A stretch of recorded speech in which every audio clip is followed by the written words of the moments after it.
안녕하세요. 이요한나입니다.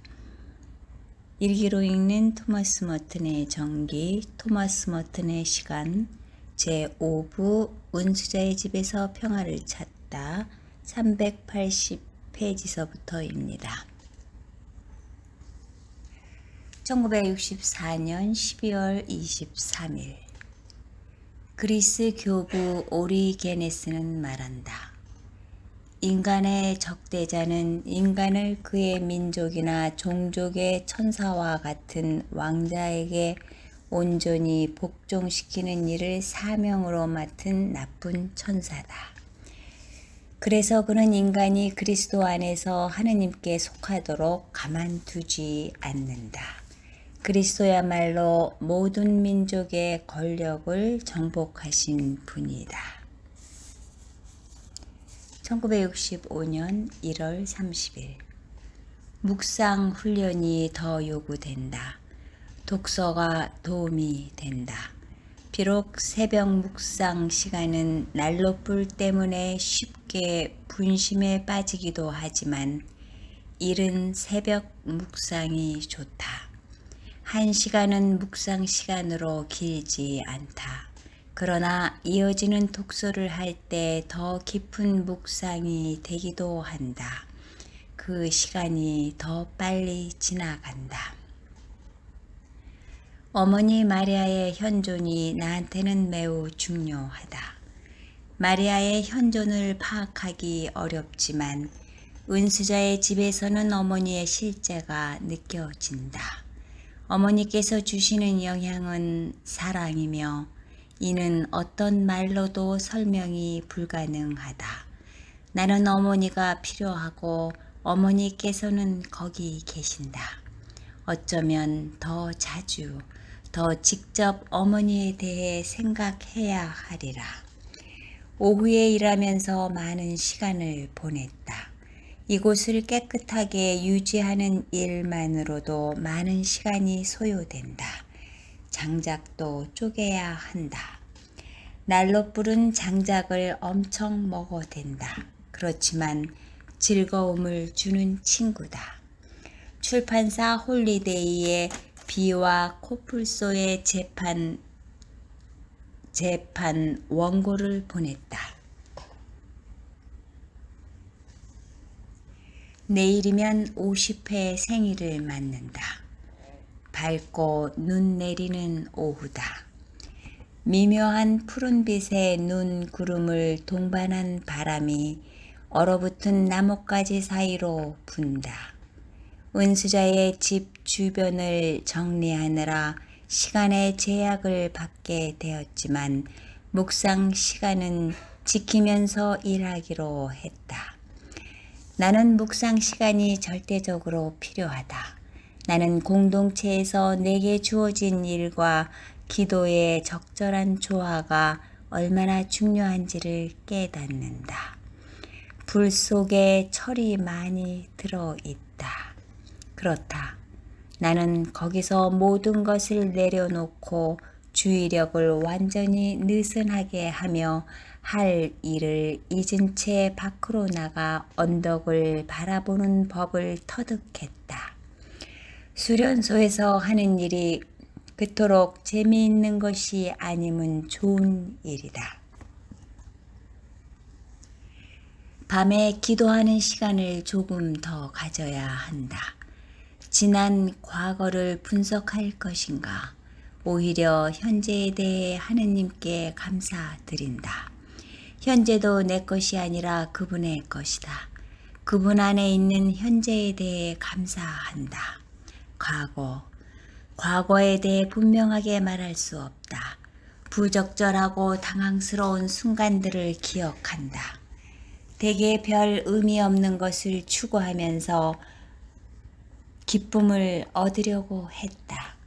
이 추운 겨울 날씨에 홀로 고요히 앉아 18살 때의 모습을 되돌아본다. 당시 나는 며칠 동안 캠핑을 했던 뉴 포리스트에서 버스로 혼자 본머스로 돌아오고 있었다. 나는 사랑이 부족했고 너무 이기적이었다. 한때 사랑한다고 생각했던 여자들과 그럴싸한 이야기를 늘어놓았다. 내가 저지른 가장 큰 잘못은 정말 사랑을 믿을 능력이 없었던 것이다. 한 가지 마음에 걸리는 것이 성에 대한 문제다. 그것은 성숙하지 못하여 적절하게 대처하지 못했을 뿐 아니라 진정한 의미를 모르고 포기했다는 것이다. 다시 생각할 가치가 없다.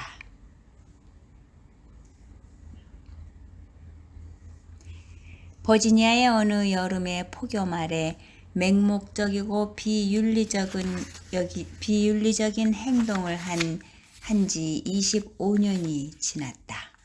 폭염과 혼동, 그 여름날의 무력함을 통해 나는 남부의 날씨 안에 무엇이 있는지 알았다. 광기와 경망한 언동, 다음날 그녀와 바닷가를 걸었던 일을 기억한다. 그녀와 아무 말도 하고 싶지 않았고 아무 말도 할 수 없었다.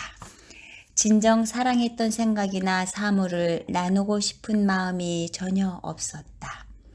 나는 케임브리지 71 브릿지 거리에서 얼마간 살았으며 재봉사로 세버턴을 두었다. 그는 알퐁스 도데의 이상 야릇한 외투와 바지를 만들어 주어 아마도 2번 정도 입은 것 같다. 한 번은 보트 경주 대회에서였는데 나는 조안에게 무척 이기적이고 불친절했다. 클레어는 내가 다닌 대학이다. 나는 무척 바보스러워 밤늦게까지 실비아와 함께 보트 창고 계단에 앉아 있었다. 그 무렵 2명의 동성애자들이 보트 창고에 들어가려고 왔다가 우리를 보고 발길을 돌려 사라졌다. 모든 것이 그와 같았다. 모험이다. 내 삶을 돌아보면서 가장 많이 발견하게 되는 것은 환상이다. 나는 늘 내가 관념으로 지니고 있는 무엇이 되기를 바랐다. 이제는 거기에서 자유롭고 싶다.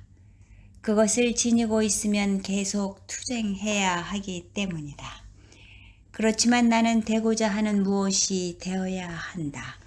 질서와 내적 빛과 고요함을 위해 어떤 요구와 대면해야 한다. 바로 하느님의 요구다. 그분께서 나에게 주시고자 하는 요구에 부응하기 위해 나의 장애물을 없애야 한다. 눈과 침묵, 제잘거리며 타는 난로불, 탁상시계, 슬픔, 이 모든 것 안으로 들어가는 것이 무슨 소용이 있는가? 나는 씻을 것이다. 내 손이 더럽다. 내 생일에 시편을 읊을 것이다. 아무리 많은 잘못을 저질렀고 숱한 환상으로 삶을 수놓았다 해도 나는 행복했다. 이 말은 진실이다. 불안정한 시간들이 있었다. 21살 이전에 성향이 다른 친구들과 어울린 시절이다. 그러나 콜롬비아 대학교 4학년 이후에는 모든 것이 제대로 자리 잡기 시작했다. 지금 나는 행복하고 빛나던 날들을 기억한다. 어린 시절 몇 번의 악몽 같았던 때가 있었다. 그러나 성 안토니오 학교 생활은 좋은 시절이었다. 그 다음 다시 여러 장소에서 여러 시기를 보냈다. 서식스에서, 라이와 시골에서, 오컴에서, 스트라스부르스에서, 무엇보다 로마에서, 뉴욕에서, 특히 뉴욕주 북부 올린과 성 보나벤투라 대학에서 보낸 시간을 떠올린다. 렉스와 함께 성탄을 지내려고 올린에 갔던 환상적인 겨울 아침을 기억한다. 이리에서 보낸 시간도 좋았다. 언덕 위 오두막에서 보낸 시간도 기억에 남는다. 그리고 쿠바에서 행복한 시간을 보냈다. 이 모든 것은 전에 이미 말한 것으로 온 세상이 다 알고 있다.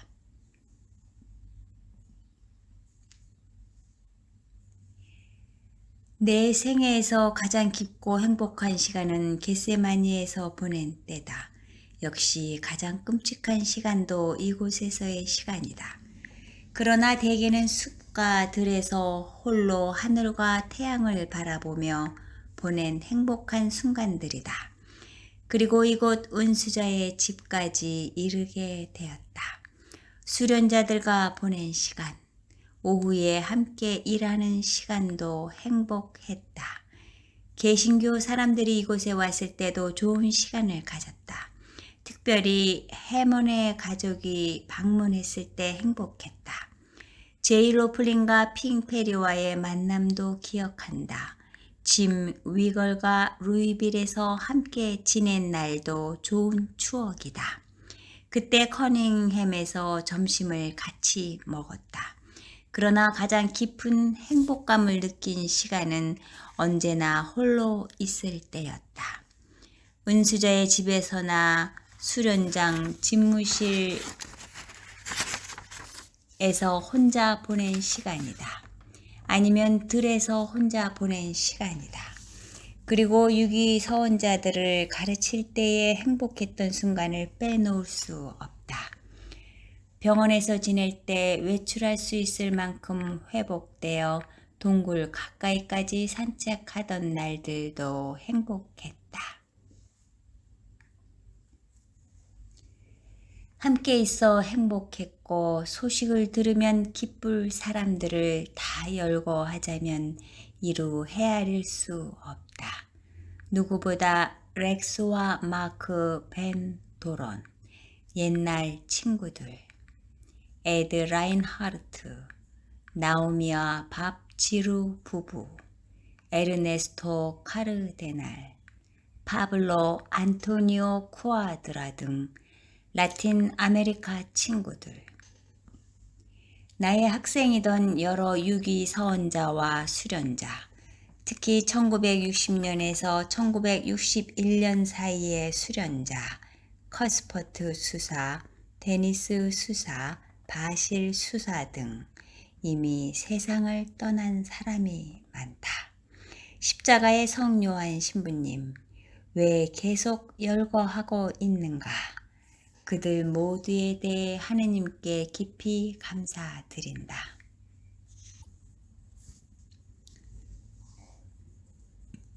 (1965년 1월 31일)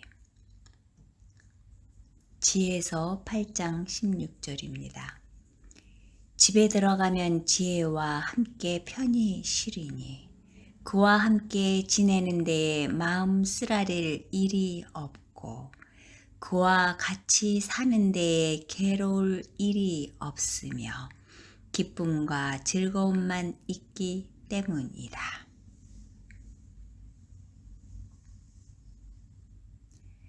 정말이지 지혜와 함께 살 수 있는 방법을 안다면 오늘 이 지혜서 구절이 무척 달콤한 음악처럼 들렸을 것이다. 50회 생일을 맞으며 은수자의 집에서 눈을 뜰 수 있음에 더없이 감사하다. 밤새 지독히 추웠다. 영하로 내려갔을 것이다. 벽난로 잿불이 타고 있었지만 집안은 얼어붙었다. 너무 추워서 잠이 깼지만 담요를 덮고 잠들려고 애썼다. 그러나 내가 이 고요와 단순함, 지혜와 함께 사는 것 외에 달리 무엇을 추구하겠는가? 나에게 다른 것은 아무것도 없다. 이것이 정점이다. 나는 사람들이 추구는 하지만 깨닫지 못하는 것을 아주 조금 맛보는 은총을 받았다고 생각한다. 그렇기 때문에 나는 그들을 더 큰 연민으로 사랑하고 기도해 줄 의무가 있다.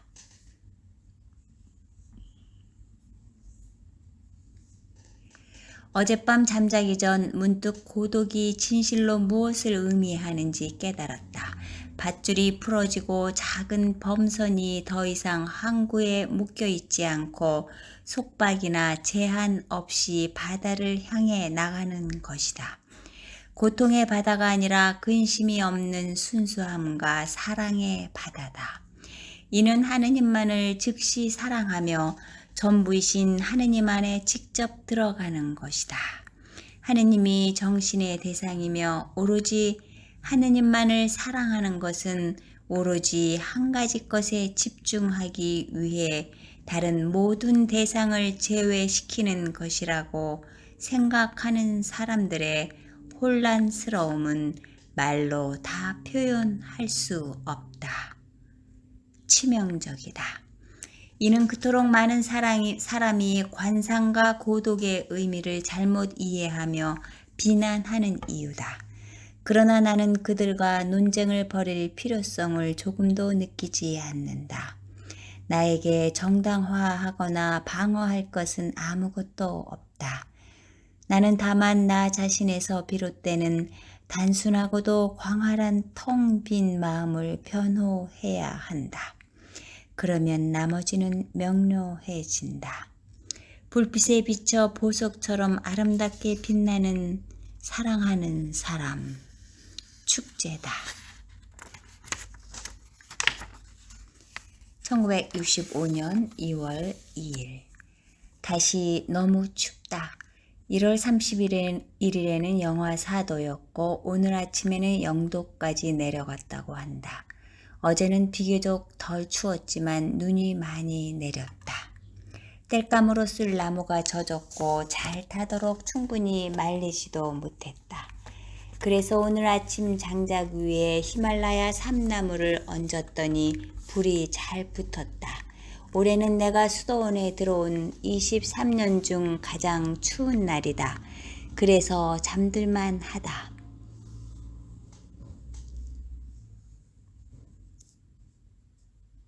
그리 나쁘지 않다. 담요를 여러 겹 덮으니 포근하다. 자연 친화적이고 원시적인 난방시설. 예를 들어 장작을 떼는 것이 자연을 거스리고 온도를 조절하는 발달된 난방시설보다 수고스럽긴 하지만 더 좋다. 난로에 불을 떼면서 난로불의 따뜻함을 만끽한다. 불은 떼는 만큼 따뜻해진다. 하느님을 사랑하고 기도하는 것도 마찬가지라고 생각한다. 점점 아무것도 바라지 않고 다만 헌주로서 땅에 부어지는 것 이외에 다른 것은 아무것도 바라지 않아야 한다는 것을 깨닫는다. 다른 어떤 것에도 관심을 두지 않고 다만 자신을 내주고 그분 앞에 부복하는 것이다. 얼어붙은 숲이 분명히 그렇게 해야 한다고 내게 들려준다. 어제 추운 일몰 시간에 현관 근처에서 새 두 마리가 내가 던져놓은 빵 부스러기를 주워 먹는 것을 쳐다보는데 갑자기 외로움이 밀려왔다. 아침에 밖에 나왔더니 눈 위에 발자국이 바람에 모두 지워지고 도둑고양이 발자국만 남아 있었다. 고독은 고양이 이외에는 아무도 없는 눈 위에 그대 홀로 있다는 깨달음이다. 1965년 2월 4일. 지난밤 이상하면서도 감동적인 꿈을 꾸었다. 검은 성모님에 대한 꿈이었다. 어느 장소에 있었는데 어느 곳인가, 어릴 때의 어느 곳이다. 에들린네 집 너머 계곡과 연관 있는 장소 같았다. 어린 시절 좋아했던 흑인 아이를 키우시는 성모님과 다시 만나기 위해 거기에 갔다. 진실로 나는 그 검은 성모님께 큰 은혜를 받았다. 나에게 생명을 주신 분은 육신의 어머니가 아니라 바로 그 어머니인 것 같았다. 어머니의 손에서 새로운 생명이 나온 것 같았고 어머니께서 거기 계셨다. 어머니의 얼굴은 거칠고 고생에 찌든 모습이었지만 매우 포근하고 따뜻했다. 우리는 큰 사랑으로 서로를 껴안았다. 그리고 말할 수 없이 감사했다. 내가 어머니를 알아본 것은 얼굴 모습이 아니라 어머니가 나를 껴안았을 때의 따뜻함 때문이었다. 어머니의 마음에서 우러나오는 따뜻함이었다. 우리는 잠시 동안 함께 춤을 추었다. 그러나 나는 계속 나의 길을 따라 여행을 떠나야 했다. 여행하는 동안 여러 사건이 있었지만 여행에 대해서는 별로 기억이 없다. 가고 오고 돌아가는 등의 사건뿐이다. 1965년 2월 16일 어제 아침 수련자들에게 강의하러 가기 전에 바람이나 쐬려고 밖에 나왔더니 양 우리 너머 언덕에서 사람들이 일을 하고 있었다. 드디어 전기가 들어오게 된다. 하루 종일 그들은 땅을 파고 바위를 깨는 일을 했다. 모두 노란 헬멧을 쓰고 기계를 가지고 열심히 일했다. 나는 그들의 노고에 감사했고 다른 농장처럼 나한테도 빚을 가져다 줄 미국의 기술에 기뻤다. 그렇게 기쁨을 느끼는 것이 옳다. 그 기술은 경멸할 일이 아니라 찬탄할 일이다. 2시 45분경 얼굴이 붉은 작업 감독이 우직하고 선량하게 보이는 사람이다. 그분이 와서 전기 계량기를 설치했다. 스위치를 켜니 불이 들어왔다. 나는 서해 전시일로 미국에서 다시 오는 스즈키 선사를 위해 페소와 시인의 시 몇 편을 번역하던 중이었다. 전기는 큰 축복이다. 운수자의 집에 전기가 들어온 기념으로 오래된 낡은 전기 난로에서 감자국을 끓여 저녁을 먹었다. 굉장히 오래된 난로인데도 작동이 잘 되었다. 알렐루야를 외치는 저녁이었다. 1965년 2월 24일 은수자의 집에 있는 것은 어느 것을 바라보아도 마냥 기쁘다. 생활에 필요한 것이나 미관상 갖추어 놓으면 좋을 것이 있겠지만 이곳은 하느님이 기도하라고 주신 장소다. 이 장소만으로도 큰 기쁨이다. 이런 장소를 갖고 그 안에서 평화를 느끼고 고요 안에 머물고 생각하고 글 쓰고 바람과 숲의 모든 소리에 귀 기울이고 커다란 삼나무 십자가 그늘에서 쉬고 하늘나라로 옮겨갈 죽음을 준비하고 내 형제들과 모든 사람을 사랑하고 이 세상의 평화와 사람들 사이의 공동선을 위해 기도하는 것 외에 이 땅에서 다른 기쁨은 상상할 수 없다. 이곳이 이런 모든 것을 위한 나의 장소다. 그것으로 충분하다. 1965년 2월 26일 고독은 즐기는 것이 아님을 점점 더 깨닫는다. 진지하게 임해야 한다.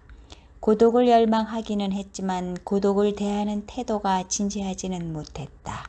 고독을 좋아하거나 심지어 사랑한다고 해도 그것으로 충분하지는 않다. 고독을 좋아한다고 해도 자신만을 위해 고독을 열망한다면 고독은 우리를 파멸로 이끌 수 있다. 그래서 나는 조심스럽게 앞으로 나아간다. 내가 뒤로 간다고는 생각하지 않는다. 내 쪽으로도 다시 돌아갈 수 없는 지점에 다다랐다. 나는 두려움과 떨림으로 나아가며 자주 길을 잃어버린 듯한 느낌이 든다. 그래서 내가 무엇을 하는지 매우 조심한다. 내가 잘못 내딛는 걸음마다 상당한 대가를 지불해야 한다는 것을 깨닫기 시작했다. 기도 안에서 늘 제대로 가고 있는지 점검하고 또 점검하려고 노력한다. 고요와 비움의 삶에는 놀랄만한 아름다움과 평화가 있지만 늘 메마름으로 이끄는 유혹이 도사린다. 모든 것이 하찮게 느껴지면 어느 날 갑자기 인생의 아름다움조차 무의미할 수 있다. 고독은 하찮은 것을 견디지 못하는 엄한 어머니다. 내가 너무 하찮아서 고독이라는 어머니가 나를 쫓아내는 것은 아닐까 하는 의혹이 일어난다. 그렇게 되지 않도록 기도한다. 많은 기도가 필요하다. 1965년 3월 2일 참회의 화요일 제수요일 전날 은수저의 집에 와서 깨달은 것 가운데 하나는 우주가 나의 집이고 내가 우주의 일부가 되지 않으면 나는 아무것도 아니라는 것이다. 우주의 놀라운 신비에서 벗어나게 되면 나는 파멸할 것이다. 과연 내가 이 세상에 존재하도록 의도하신 하느님 안에 온전히 머물 수 있을까? 이곳에서는 정신뿐 아니라 내적 깊이가 가능함을 발견한다. 특별히 잠을 잘 수 있는 것도 그렇다.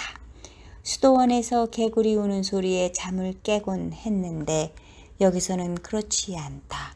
그 소리가 마치 내 존재의 연장인 것처럼 매우 편안하다. 내 침대 옆에서 전기 계량기 돌아가는 소리가 들리지만 전혀 방해되지 않는다. 1965년 4월 4일 주님 순환 성지 주일. 밤새 봄비가 내렸다. 묵상에서 한 발 더 전진할 필요를 느낀다. 그 뿌리까지 들어가고 싶다. 그러려면 단순히 수동적인 것이 되는 것만으로는 충분하지 않다. 능동적이 되는 것도 답이 아니다. 말로 표현할 수 없는 깊이 머무는 시간 안에서 스스로 존재하시는 그분 안에서 무라는 내적 실제를 파악하는 것이다. 이런 용어로 그것에 대해 말하는 것은 타당하지 않다. 파악할 수 있는 구체적 실제와는 무관하다. 지금 내 기도가 평화롭지만 여전히 나를 넘어서서 깨어 있으면서 진실하도록 고요 속에서 정진해야 한다. 자신이라는 문 밖으로 나가야 한다. 내가 그것을 의도하기 때문이 아니라 그렇게 부르심을 받았고 거기에 응답해야 하기 때문이다. 1965년 4월 15일 성목요일. 내가 수도자로서 할 일은 자연과 단순하게 직접 만나고 고요 속에 머물며 글을 쓰고 은수 생활을 사랑하는 것이라는데 의심의 여지가 없다. 하나님께서 이끌어 주시는 길을 따라가면서 그 단순한 일과 길의 가치와 유익을 증거하고 그 모든 것 안에서 하나님을 사랑하는 것이다. 내 삶에서 일어날 수 있는 다른 어떤 일보다 이것을 확신한다. 이것이 그분이 내게 요구하는 것이라고 확신한다. 그럼에도 나는 여전히 단순하게 응답하지 못한다. 1965년 4월 17일 성토요일. 모든 죄의 뿌리가 되는 큰 죄는 우상 숭배다. 오늘날보다 더 심각하게 우상 숭배가 만연한 적은 없었다. 그럼에도 너무 은밀하게 퍼져 있어 전혀 인식하지 못한다.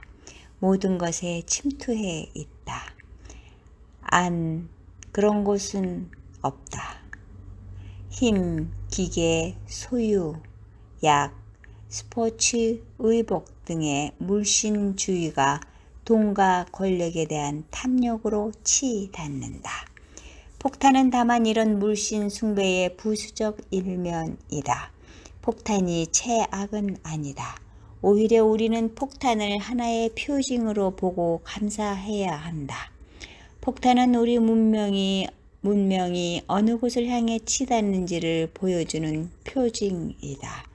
인간이 향하는 곳은 자신의 탐욕과 절망으로 자신을 산 제물로 바치는 파멸이다. 그 뒤에 지배와 권력이라는 우상 숭배가 자리한다.